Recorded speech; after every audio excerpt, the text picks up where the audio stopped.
నమస్తే, నేను మీ Prashok Kumar, surgical oncologist. Geriatric cancer అదొక పెద్ద విభాగం. ఎల్డర్లీ పీపుల్లో క్యాన్సర్ ఒక ట్రీట్మెంట్.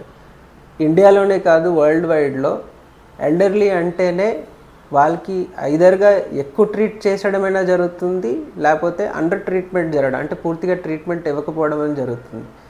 కానీ మన ఉన్న జీరియాట్రిక్ మెడిసిన్లో మనం ఏం చెప్తామంటే ఎల్డర్లీ పేషెంట్స్ కూడా ఖచ్చితంగా ట్రీట్మెంట్ ఇవ్వాలి. ఎందుకంటే మనం గమనించింది ఏంటంటే ఎల్డర్లీ పీపుల్లో వచ్చే క్యాన్సర్స్ కొంచెం స్లోగా ఉంటున్నాయి.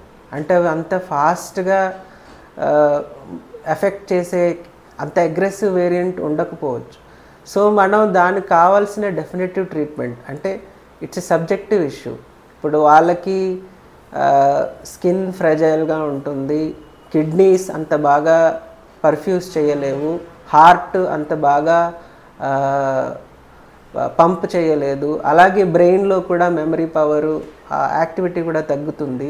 సో ఇవన్నీ మనం దృష్టిలో పెట్టుకొని వాళ్ళకి ఎంత సహకరిస్తుందో ట్రీట్మెంటు అంత మన అందజేసి వాళ్ళని ఒక పీస్ఫుల్ క్వాలిటీ ఆఫ్ లైఫ్లోకి తేవాలన్నదే ఈ జీరియాట్రిక్ క్యాన్సర్ ఒక ఉద్దేశం.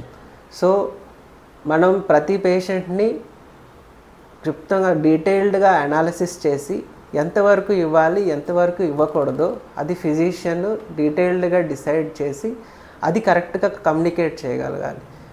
ప్రాబ్లం వరల్డ్లోనే, ఇది ఇండియాలోనే కాదు, ఈవెన్ అమెరికన్ డాటాస్లో కూడా చెప్పదలిసింది ఏంటంటే geriatric cancer patients are either under managed because of miscommunication or improper communication to the family and the family members.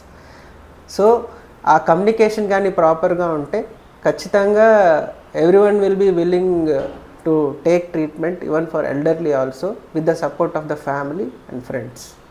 Cancer అవేర్నెస్ని స్ప్రెడ్ చేయడానికి ఈ యూట్యూబ్ ఛానల్ని మీరు సబ్స్క్రైబ్ చేయండి. అలాగే మీ ఫ్యామిలీ ఫ్రెండ్స్తో షేర్ చేయండి. క్యాన్సర్ గురించి అవేర్నెస్ పెరిగితే దాని గురించి